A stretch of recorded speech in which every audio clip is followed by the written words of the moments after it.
अब जैसे ही सप्त ऋषियों के पास से हिमाचल ऋषि ने पूरी कहानी सुनी कि पद्मा ने एक बूढ़े व्यक्ति को अपना पति बनाया, अपना जीवन साथी बनाया, तो मेरी पुत्री भी तो विवाह कर सकती है। अब यह मन में विचार करके उसने क्या किया, सप्त ऋषियों को कहा कि अब मेरे मन का जो संदेह है वो समाप्त हो गया। अब मेरी प्रत्येक वस्तु, धन, संपत्ति, पुत्र, मेरा शरीर, सब कुछ शिव जी के चरणों में अर्पित है। अब मेरे सब कुछ तो शिव है। उसने शिव जी को आराध्य मान लिया। अब जब शिव जी को आराध्य मान लिया तो मन में उसने संकल्प कर दिया कि पार्वती का विवाह तो शिव जी के साथ करने को अब मैं तैयार हूं। और ये मेरा दृढ़ संकल्प है कि मैं पार्वती के साथ में शिव जी का विवाह करने को तैयार हूं। तब क्या हो गया कि सप्त ऋषि पूरे आनंदमन हो गए, क्योंकि उनको पता था कि अब पार्वती का विवाह, हिमाचल ने आशीर्वाद तो दे दिया है पार्वती के विवाह के लिए। अब अरुंधति के साथ भगवान शंकर कैलाश पर आए। अब जैसे ही शंकर कैलाश पर आए तो शिवजी ने उन्होंने समस्त समाचारों से अवगत कराया। उन्होंने क्या किया कि जो ऋषि लोग थे वो कैलाश पर आए। आकर के ऋषियों ने कहा कि हिमाचल राजा अपनी पुत्री का विवाह आपके साथ करने के लिए तैयार हो गए। अब आप विवाह की तैयारी करें, इस विवाह में समस्त देवताओं को निमंत्रण भेजें। अब जब विवाह कार्य होता है तो सबसे पहले क्या होता है कि जैसे विवाह पक्का हुआ, सबसे पहले बुलाया जाता है रिश्तेदारों को। किनके यहाँ शादी है, अब शिव जी की शादी है। अब शिव जी के रिश्तेदार तो बड़े अलग ही है। अब शिव जी के रिश्तेदार, जैसी ये बात गणों को पता चली कि शिव जी का विवाह है, अब गण पूरे उत्साहित हो गए कि शिव जी का विवाह है, दिगंबर का विवाह है। पूरे के पूरे उत्साहित हो गए। देवताओं को ये बात पता चली कि शिव जी विवाह के लिए मान गए। हिमाचल राजा की पुत्री है पार्वती, सबको ये बात पता चली कि शिव जी विवाह के लिए मान गए। समस्त देवी देवताओं को निमंत्रण भेज दिया गया। अब सप्त ऋषि के चले जाने के पश्चात हिमाचल ने क्या किया, गर्ग मुनि से लग्न पत्रिका लिखवाई। किससे लिखवाई? शिव जी की जो विवाह की जो लग्न पत्रिका होती है एक लग्न पत्रिका हम लेकर के जाते हैं। फिर ब्राह्मण दोनों की लग्न पत्रिका रखते, फिर उसकी पूजन करते, फिर वो कन्या पक्ष वालों को सुनाते, इधर वर पक्ष वालों को सुनाते, विवाह की तारीख निकलती। तो इस प्रकार उन्होंने क्या किया, गर्ग मुनि से लिखवाई। किन्होंने? हिमाचल राजा ने। भगवान शंकर के यहाँ जब भिजवाई तो भगवान शंकर ने क्या किया, लग्न पत्र बनाने वाले पुरोहित का उचित सत्कार आदर किया। अब जो भी लग्न पत्रिका बनाता है, जो भी ब्राह्मण को हम बुलाते हैं, उनका हम उचित आदर सत्कार, बैठने के लिए देते, पानी देते, जल इत्यादि देते, इस प्रकार दिया। अब इसके पश्चात क्या हुआ, हिमाचल ने विवाह की सामग्री एकत्रित करके मंदराचल, चित्रकूट, त्रिकूट, अरुणाचल, विंध्याचल, अस्त्याचल, उदयाचल, गिरी पर्वत, वैकुंठ पर्वत, गंगा आदि नदियों से हिमाचल ने प्रार्थना की कि आप निमंत्रित हो जाइए, आपको विवाह में आना है। अब वो अपने अपने रिश्तेदार को बुलाएंगे। अगर वो कहीं पे मनुष्य, यदि कोई अच्छी इसमें तो अपने रिश्तेदार को बुलाएगा, कलेक्टर है तो दूसरे कलेक्टर को बुलाएगा, डिस्ट्रिक्ट कलेक्टर को बुलाएगा, और जो भी उनके रिश्तेदार रहेंगे उनको बुलाएंगे। अब ये तो पर्वत है, अब पर्वत को ही बुलाएंगे। अब इन्होंने कौन से पर्वत को बुलाया, मंदराचल, चित्रकूट, त्रिकूट, विंध्याचल, अस्ताचल, उदयाचल, ऐसे गिरी पर्वत और गंगा, सभी नदियों को बुला लिया। सब आमंत्रित होकर उपस्थित हो गई। अब हिमाचल ने क्या किया, उनका आदर सत्कार करके उन्हें उचित स्थानों पर ठहराया। सबको अपनी अपनी जगह व्यवस्था करके देते हैं। जब शादी में जब किसी रिश्तेदार को बुलाते हैं तो सबको अपनी अपनी जगह व्यवस्था करके देना पड़ता है। उसको बोलते हैं जनवासा। कि बोलते कहाँ पे ठहराए हो, रिश्तेदार आए कहाँ पे दोगे उनको जगह। कोई हॉल बुक करता है, कोई मंडप बुक करता है, कोई होटल बुक करता है। तो इस प्रकार उन्होंने भी किया, सबको उन्होंने उचित स्थान पर ठहराया। अब इसके पश्चात क्या हुआ, विश्वकर्मा को बुलाया और आंतुगंत को ठहरने के लिए भवन बनवाए। उन्होंने क्या किया, हिमाचल ने विश्वकर्मा को बुलाया और कहा कि आगुंत को ठहरने के लिए अनोखी भवन बनवाए, और भवन बन गए। अब विश्वकर्मा ने क्या किया, विवाह मंडप की अनोखी रचना की। विश्वकर्मा कौन थे, जैसे हम आवाज देते किसी को, कोई कैटरिंग वाले को बुला के लाओ, मंडप डालने वाले को बुला के लाओ। अब विश्वकर्मा को इन्होंने बुलाया, तो उस समय विश्वकर्मा थे। अब उन्होंने क्या किया, उन्होंने एक अच्छा अद्भुत मंडप बनाया। अब विवाह मंडप कम से कम कितना बड़ा था, 10,000 10,000 भोजन कक्ष था वहां, 10,000 इतना लंबा शिव जी के यहाँ, और उतना ही चौड़ा 40,000 कोष तक फैला हुआ उस मंडप पे। तरह तरह के स्थान में जंगम, पुष्प, स्त्री, पुरुष, विष्णु, इंद्र, नंदीश्वर, लक्ष्मी आदि की मूर्तियां बनाई गई। कितने बड़े बड़े देवता आ रहे हैं, शिव जी की शादी है। अब शिव जी की शादी में सब देवता है क्योंकि सब सुंदर है। अब शिव जी को तो देखा ही नहीं था, तो सब सुंदर है। तो विष्णु जी आने वाले हैं, विष्णु जी की मूर्ति बनाई। ब्रह्मा जी आने वाले, ब्रह्मा जी की मूर्ति बनाई। नंदीश्वर की मूर्ति बनाई, लक्ष्मी की मूर्ति बनाई, और सबको अपने रत्न जड़ित सिंहासन के साथ में सबको जगह जगह पे दे दिया। अब क्या हुआ, जल थल जल की भ्रांति होती गई। उसे देखकर दर्शन का मन प्रफुल्लित होता गया कि लोगों के मन में भावना आ गई कि हिमाचल राजा की पुत्री का विवाह तो कितना अच्छा सजाया होगा। हम तो सुनते हैं कि शादी में 5 लाख खर्चा कर दिए, 10 लाख खर्चा कर दिए, 50 लाख खर्चा कर दिए, तो कैसा होगा। अब सब मन में आनंदित होने लगी कि नहीं, हमको क्या ना चाहिए। अब इधर शिव जी, अब हिमाचल राजा ने तो अपने पूरे रिश्तेदारों को बुला लिया। अब इधर शिव जी ने भी देवताओं को बुलाया। लग्न पत्रिका के अनुसार रीति रिवाज में क्या किया, नारद जी को बुलाया। एक संदेशा देने वाला तो होना रिश्तेदार। अब शिव जी की शादी है तो शिव जी तो स्वयं उठ के जाएंगे नहीं, तो उन्होंने क्या किया, देवताओं को बुलवाया। पहले सबसे पहले बुलाया नारद को। अब नारद को कहा कि तुम मेरी ओर से जाओ। अब मेरी ओर से जाकर के ब्रह्मा, विष्णु, देवता, मुनि, सिद्ध जो भी है, ऋषि, गंधर्व, सबको मेरे विवाह का निमंत्रण स्वयं देकर के आओ। उनका कहना था कि अपने वाहनों को परिवार सहित विवाह सहित में शामिल होकर निमंत्रण पाने के लिए आइए। उसमें लिखा था कि आप देवता, ऋषि, विष्णु, आप सभी यहाँ आमंत्रित हैं। अपने अपने वाहनों के साथ तैयार होकर के कैलाश पे पहुंचे। पूरे के मन में उत्साह, शिव जी का विवाह है। अब शिव जी का विवाह है, अब पूरी रीतियां की गई शादी के लिए। पूरे कैलाश में अलग अलग प्रकार से तैयारियां भी की गई। अब कोई शिव जी का श्रृंगार किया गया तथा शिव जी को तीसरे नेत्र में क्या किया, मुकुट कार्य किया गया। यानी कि सबने अपना अपना अपना अपना तरीके से पूरा सजा दिया कि शिव जी का विवाह है। अब जैसे शिव जी की विवाह की है बात, तो सबसे पहले पता चली विष्णु भगवान को। अब विष्णु भगवान क्या कर रहे हैं, सुबह से गरुड़ को नहला रहे। आज हमको शादी में चलना होता है, किसी की शादी में जाना तो पहले इंसान गाड़ी धोता होता है। अब विष्णु भगवान ने गरुड़ को नहलाया। अब इधर ब्रह्मा जी भी तैयारी कर रहे हैं, पत्नियां भी तैयारी कर रही है, नए नए वस्त्र पहन लिए। लक्ष्मी माता ने नए नए आभूषण सब कुछ पहन के लक्ष्मी माता तैयार, ब्रह्मा जी तैयार, इधर इंद्रदेव भी तैयार, इधर धर्मराज अपने काले काले भैंसे को नहला रहे हैं कि आज तुझे सजना है, आज तुझे चलना है। इधर ऋषि लोग अच्छी अच्छी धोती पहन रहे, अच्छे अच्छे कपड़े पहन रहे। सबने अनेकों अनेकों प्रकार से तैयारी की। अब आकर के देखे तो दूल्हे की तैयारी नहीं हुई। तो सबने मन में विचार किया कि अब दूल्हे की तो तैयारी करना है। तो विष्णु भगवान बोलते हैं कि प्रभु आप एक काम कीजिए, अच्छे वस्त्र पहन लीजिए, मैं कुछ वैकुंठ से वस्त्र मंगा करके देता हूं। तो उन्होंने कहा कि मैं किसी के वस्त्र नहीं पहनता। शिव जी कहते हैं मैं किसी के वस्त्र नहीं पहनता। अब उनको किन्होंने समझाया, वहां के गणों ने।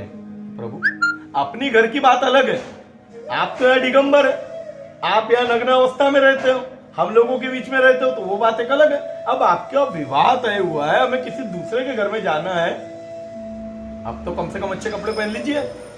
विष्णु भगवान भी समझाते हैं, प्रभु बाकी समय की बात अलग है, विवाह कार्य में जाना है। हिमाचल राजा ने इतनी अच्छी तैयारी की, हमने सुना है। अब हिमाचल राजा ने ऐसी तैयारी की है, रत्न जड़ित मूर्तियां हैं, अच्छे अच्छे लोग आएंगे, हाँ अच्छे अच्छे कपड़े पहन के आएंगे, और आप दूल्हे होकर ऐसे रहोगे। अब विष्णु भगवान की बात सुनकर और गणों की बात सुनकर भगवान ने क्या किया, सीधा उठाया वहां का जो दिगंबर जिसमें वो बैठते थे, वो खाल उन्होंने लपेट ली। अब वो खाल जैसे विष्णु जी ने देखा लपेटते हुए, तो कहने लगे प्रभु ये क्या है, ये आपने कैसे वस्त्र पहन लिए। अरे जब शादी ब्याह में जाते हैं तो सबसे पहले तो दूल्हे को देखा जाता है, और आपको तो किसी ने देखा नहीं, और आप पुत्री मांग रहे हो हिमाचल राजा की। भगवान ने कहा देना हो तो दे, नहीं तो मत दे, मैं तो ऐसा ही हूं, देना हो तो दो, नहीं तो मत दो। अब सर्प कहता है कि बोले प्रभु दूसरे के यहाँ तो जा रहे हैं, लेकिन अब चलना है तो थोड़ा सा तैयार होकर के चलो। अब तैयार होकर के चलो, मन में विचार किया, कहने लगे कि ठीक है तैयार हो जाते हैं। अब तैयार होने के लिए उन्होंने मंगाए अलग अलग सर्प। भगवान की तैयारी किस प्रकार हुई कि भगवान ने मंगाए सर्प। अब उनके सर्प भी ऐसे थे, व्यवस्थाय, चाणक्य, वासुकी, कंबल, करकोटक, शेषनाग, इस प्रकार के उनके सर्प थे।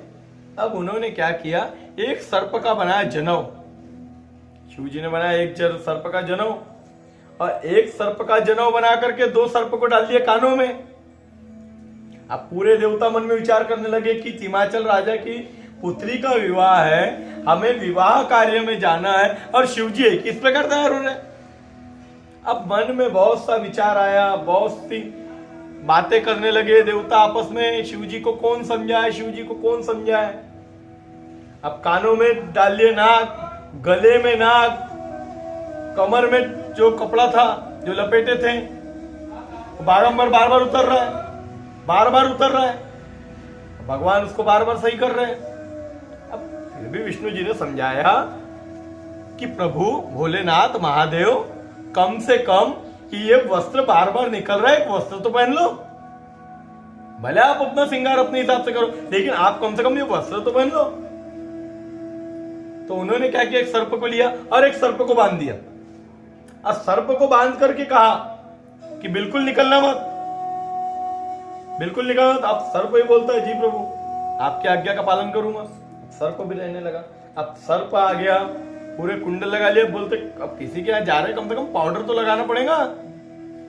किसी के विवाह कार्य में अगर जाते हैं तो पाउडर लगाते हैं, सजते हैं, दसते, अच्छे कपड़े पहनते, ठीक है आप कपड़े पहन, कम से कम तैयार तो हो जाइए। किसी ने आपको देखा नहीं है, सुंदर सुंदर कन्या है, आपकी सासू माँ होंगी, आपके ससुर जी होंगे, अब सबको पता चला है कि सिर्फ शिव है, उनसे उनका विवाह हुआ है। अब आपको देखा तो नहीं है, तो प्रभु कैसा, आप कम से कम तैयार तो हो जाइए। गनों को भेजा, जाओ जाके पाउडर लेके आओ। अब गन गए सीधा कहा, चीता में। चीता एक जल रही थी, उसकी लाए भस्म, और ला करके शिव जी ने पूरे चेहरे में, हाथ पैर में पोत लिया। तो भगवान का जो रूप है वो कपूर के समान है, इतने गोरे भगवान। कपूर गौरम कर्णावतारम संसार सारम भुजगेंदहारम, तो सदा वसंतम विद्याल विंदे, यानी कि सदा उनके साथ में संत रहते हैं। तो इस प्रकार भगवान का रूप है। अब उन्होंने पूरा भस्म अपने पूरे शरीर में मल लिया। अब जब पूरे शरीर में जब पूरा भस्म मला, तो अब पूरे भस्म के साथ में देखते हैं, फिर भगवान लोग विचार करने लगे कि शिव जी को इतना समझाया, इतने अच्छे वस्त्र के बारे में बताया, लेकिन शिव जी है कि शिव जी है, शिव जी किसी की बात ही नहीं मान रहे। अब मन में विचार करने लगे, करे तो कैसा करें। अब देवता लोग भगवान को कहते हैं, भगवान लोग कहते हैं देवता लोगों को कि तुम एक काम करो, देवता लोग तुम आगे जाओ, क्योंकि सबसे ज्यादा अगर अच्छे कपड़े पहनकर आप लोग आए हो। अब देवता अब अपन भी मन में विचार करते हैं कि हम अगर ऐसे दूल्हे के साथ में जाएंगे जो वस्त्र नहीं पहनता, और यदि पहन भी लिया तो एक छोटा सा कपड़ा लपेट लेता है, तो सबसे ज्यादा विवाह में तो हमारी बेइज्जती होगी। हम सोचते हैं ऐसा कि सबसे ज्यादा विवाह में तो हमारी बेइज्जती, तो सब आगे आगे जाते हैं, क्योंकि पहले इंसान खुद को देखता है, मैं कैसा दिख रहा हूं, लोग देखेंगे तो क्या बोलेंगे, मैं कैसा दिख रहा हूं, लोग देखेंगे। बार बार अपने वस्त्र देखता है, बार बार वस्त्र देखता है कि वस्त्र बरोबर है कि नहीं, तैयार हुए कि नहीं, वस्त्र अच्छे दिख रहे कि नहीं, प्रेस बरोबर है कि नहीं। तो मन में अनेक अनेक प्रकार के लोग विचार करने लगे। अब विष्णु भगवान ने क्या किया, अपने पूरे परिवार के साथ, अपनी पूरी फैमिली के साथ आगे बढ़ गए। इधर इंद्र देवता सबकी नाक कटने लगी कि भगवान इतने खतरनाक है, इतने ऐसे दूल्हा बने हैं वो, कि उनके दूल्हा बनने में भी इंसान यदि जा रहा है, वो विवाह करने जा रहे हैं, तो कम से कम तैयार तो होना था। इधर इंद्रदेव भी बात करने लगे अपने परिवार के साथ, इंद्रदेव भी अपने परिवार के साथ आगे चले गए। इधर ब्रह्मा जी भी तैयार थे, वो भी आगे बढ़ गए। धर्मराज वो भी तैयार थे, वो भी आगे बढ़ गए। अब यहां रह गए शिव जी और उनके दो गण रह गए, और शिव जी रह गए।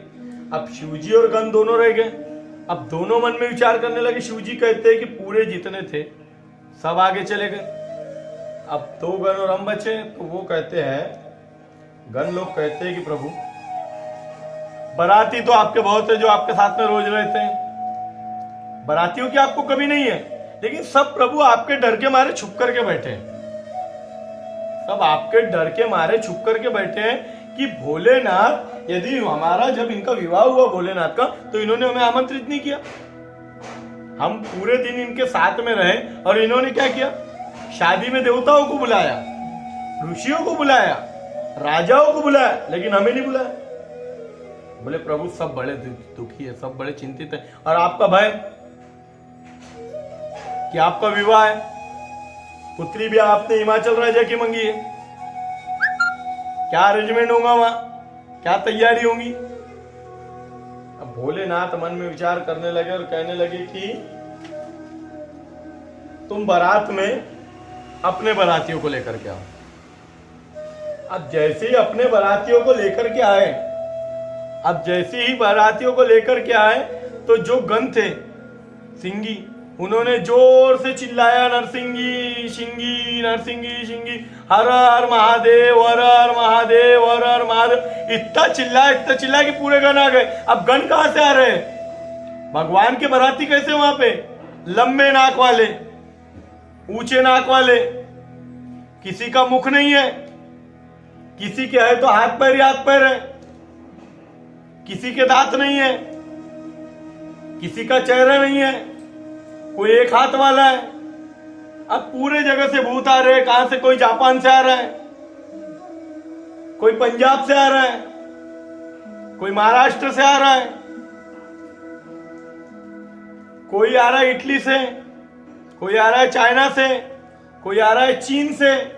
अब अनेकों प्रकार के पूरे गण आ गए। अब गण भी इतने, वो किसी का मुंह गधे का, किसी का कुत्ते का, किसी का घोड़े का, अनेकों प्रकार के गण आ गए। अब शिव जी की बारात है, भूरे काले, दुबले पतले, लंबे नाटे, पूरे भूत आ गए। अब पूरे भूत ही भूत हो गए वहां पे। अब भूतों के साथ में जब मेरे भोलेनाथ ने जब भस्म लगाया, और भस्म लगा करके जो डमरू बजा करके नाचते हुए निकले, तो आगे देवताओं की बारात और पीछे शिवजी। अब शिवजी नंदी बोले कि ठीक है प्रभु, मैं भी तैयार हो जाता हूं, आप तब तक डमरू बजाइए। अब डमरू बजाते बजाते शिवजी जब डमरू बजा रहे थे, तो नंदी गए और जाकर के तैयार होकर के आए। बोले प्रभु सवारी तैयार है। बोले हमारे बाराती तो बोले पूरे आगे चले गए, हम बच गए। तो भगवान क्या किए, उल्टा मुख करके बैठ गए। नंदी को कहते हैं कि तू सामने की यात्रा को देख, तू सामने की बारातियों को देख, मैं पीछे की बारातियों को देखता हूं। अब इस प्रकार क्या हुआ कि सब नंदी पर बैठ गए। अब शिव जी का जो जैसे ही था, शिव जी जब चलने लगे, अब जो पुंगी वाले जो थे, पीछे भूत प्रेत नाच रहे, सामने देवता है। अब जो सर्प था, सर्प भी नाचने का मन करने लगा, क्योंकि पूरे नाच रहे, भूत प्रेत पिशाच सब नाच रहे। तो सर्पों के मन में आया कि अब हमें भी नाचना चाहिए, तो सर्प भी अपनी अपनी जगह नाच रहे। अब जैसी जैसी सर्प यहाँ से हलते हैं, जो यज्ञ पवित्र के लिए जो लगाया था, जो जनों के रूप में जो धारण किया था वासुकी सांप को, अब वो सर्प नाचने लगा। अब सर्प नाचने लगा तो मुंडों की माला थी, तो मुंडों की माला हलने लगी। और मन में विचार, इधर कान के सर्प हलने लगे, अब इधर जो था कमर में जो लपेटा था वो भी बार बार उतरने लगा, वहां से भी सर्प निकलता है बार बार। पुंगी वालों को देवताओं ने समझाया कि आप आगे रहो, शिव जी की बारात में आप आगे रहो, हमें आगे का अरेंजमेंट दिखाना। हमें आगे कभी भी हम बारात कैसी दिखाते हैं, आगे कि आगे की बारात अच्छी दिखनी चाहिए, भले पीछे कोई कैसा भी छूट जाए। अब उन्होंने क्या किया कि हमें तो आगे की बारात दिखाना, तो उन्होंने क्या किया, शिव जी को यानी कि पुंगी वालों को आगे लेकर के गए कि आगे रहो। अब सबसे ज्यादा निछावर जो हो रही थी वो पीछे हो रही थी।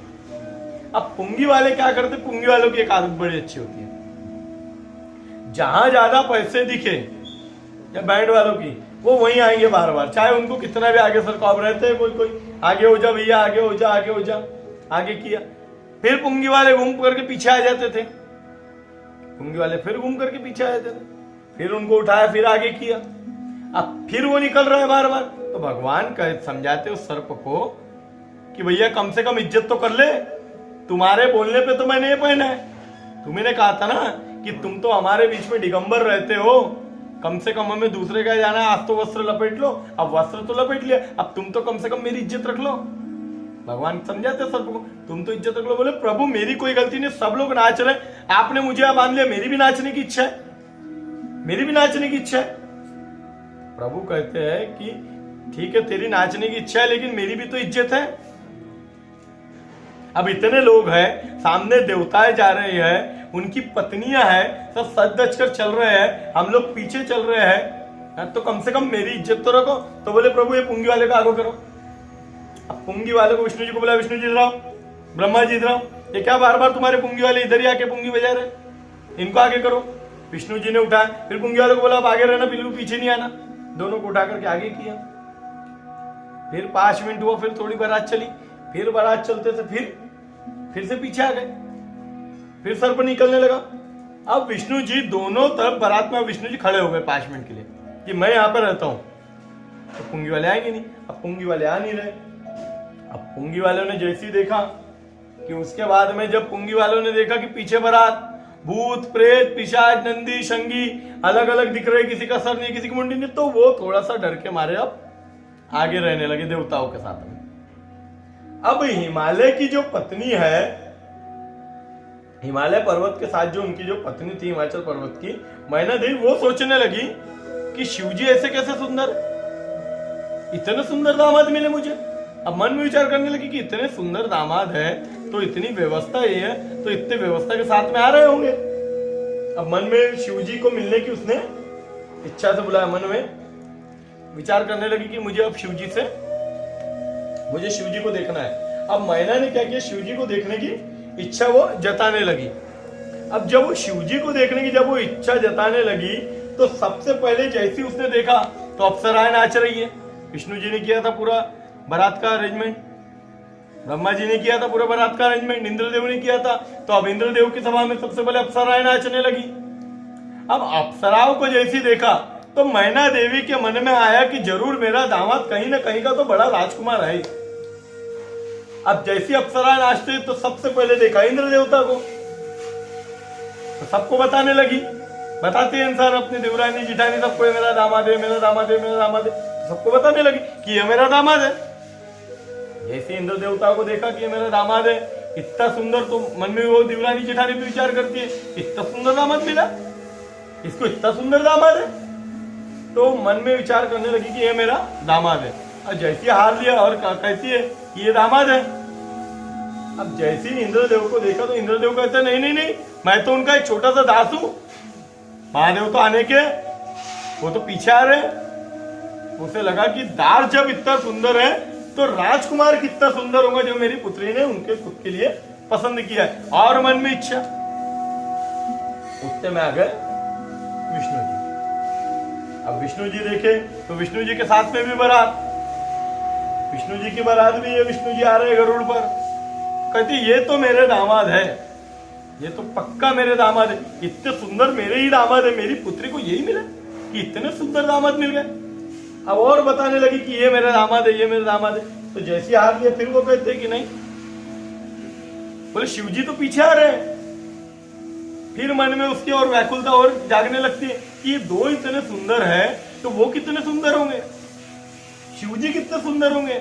मैना देवी मन में इतने प्रफुल्लित हो गई, इतनी प्रफुल्लित हो गई कि जिसकी हद नहीं, बहुत ज्यादा प्रफुल्लित कि मेरे दामाद बहुत सुंदर होंगे। इंद्रदेव से भी विष्णु जी से भी जब इनके दास इतने सुंदर है तो शिवजी कितने सुंदर होंगे।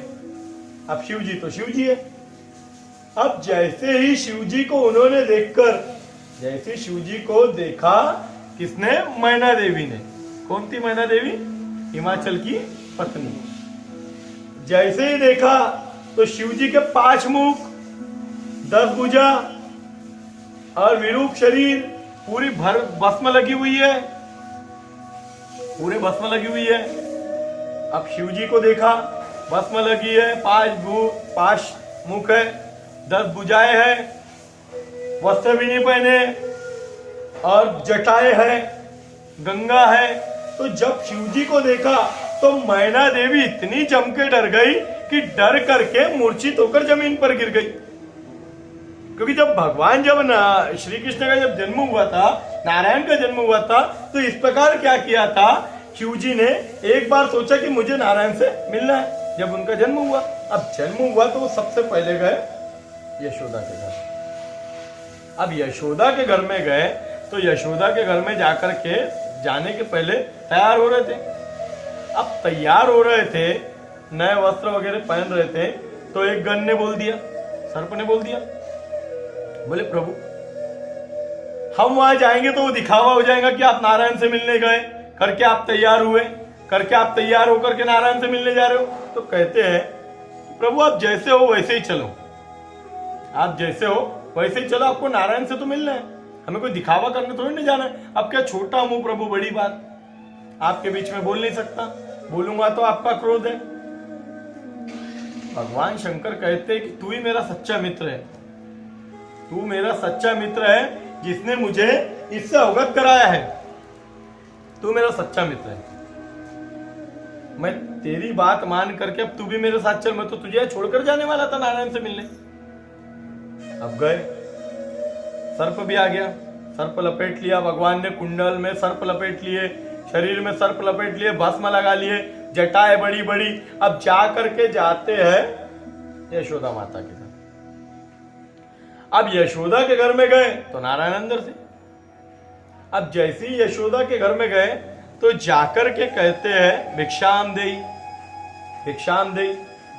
यशोदा माता बाहर आई तो यशोदा माता कहती है कि तुम्हें क्या चाहिए, कौन हो तुम। पहले तो डर गई, कितने भयानक साधु। दूसरी बात अवगढ़दानी दिख रहे, तीसरी बात इनके इतने सारे हाथ पर लटक रहे आजू बाजू में, चौथी बात इनकी जटा है, पांचवें इनके सर्प निकल रहे बार बार बार बार। अब यशोदा डर गई तो कहते हैं तुझे क्या चाहिए, अरे कोई तो ऐसी इच्छा होगी तेरी जो तेरे को चाहिए, बाबा क्या चाहिए। अब बाबा कहते हैं नारायण का दर्शन चाहिए। तो कहते हैं कि पहले उसके पहले बात हुई यशोदा में और शिव जी में। कहते कि क्या चाहिए, बोले कहीं महल बनवा दे तेरे लिए, बाबा कहीं महल बनवा दे, सोना धरा दे, चांदी दे दे। तो बाबा कहते हैं माता हमें देखकर कहीं लग रहा है कि हमें सोने की जरूरत है, हमें चांदी की जरूरत है, हमें मेवा मिष्टान की जरूरत है, हमें कोई महल की जरूरत है, हमें कोई जरूरत नहीं है। हमें तो बस तेरा छोटा सा, हमने सुना है कि तेरा लल्ला हुआ है, तो हमें बस वो छोटा सा लल्ला देखना है। जैसी वो लल्ला देखना है तो वो मन में विचार करने लगी कि तुझे तो लल्ला देखना है, लेकिन तुझे तो